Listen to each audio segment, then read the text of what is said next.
And finally, onto Ivoire, the 35% white chocolate. The very first Valrhona white chocolate I ever tasted. And at the time, it was marketed as a low-sugar white chocolate. This, we're talking many years ago. And at the time, it likely and probably was, because we've had so many varieties of white chocolate come since. But this is like the very best, I'm going to say Milky Bar. But when I say that, I mean, we all have this nostalgia in our head of when we were children and we were treated to something, whether it was milk chocolate or white chocolate. This has the flavour of milk and vanilla. It is like the very best rice pudding, the very best creme caramel, the very best creme brulee, the bit underneath the caramel. You know, super milky, not too sweet, beautifully creamy in colour. So you could even say kind of yellowy in colour. But it has a delicateness to it as well. It carries flavour incredibly well. So whatever you put with it. So if you put lemon, little bit of lemon oil and poppy seed with it in a bar, it carries those flavours very well.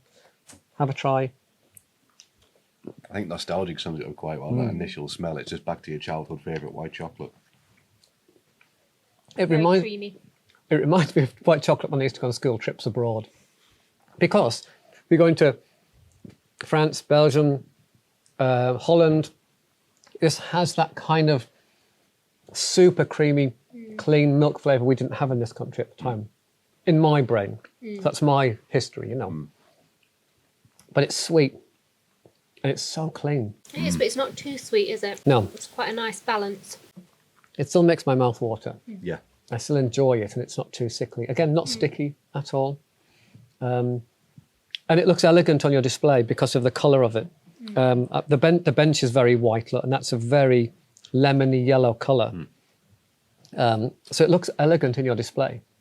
You need to see things, you know, things need to pop out. You can actually use your cocoa butters to colour it as well, but because it's quite yellow, you sometimes need to put some white cocoa butter colour, whether it's power flour or the premix that you sell, to lighten it, to then colour it true. But Valrhona do a white chocolate called Opalis as well within their collection, which is very white in colour. But it's, again, slightly different flavour. But I do prefer Ivoire. I prefer it it's a very sophisticated white chocolate. Sorry, go on. And something that, I always find that people say, I don't like white chocolate, and I've made a ganache with this, they'll go, oh, I love that chocolate. And well, that's white chocolate. And quite often it's because they've had very, very sweet confectionery-based white chocolate. So it isn't really white chocolate. You beat me to the point I was just about to make. What we're used to, you know, as we grew up with the white chocolate that we did, to make such a standout flavour is really impressive, and it does stand out on its own. Well, fruit ganaches or delicate. So if you're doing a delicate basil ganache, a fresh mint ganache, jasmine tea, or raspberry, strawberry, mango, passion fruit. This is a vehicle. I know that sounds a bit, you know, it's a vehicle for flavour. Whatever you put in there, it will deliver sweetness and creaminess. You know, it's got a higher amount of sugar in than, say, dark chocolate, so you can reduce your sugar you put into your ganache and let the fruit shine, let the fruit puree or the freeze-dried fruit powder shine through within the chocolate.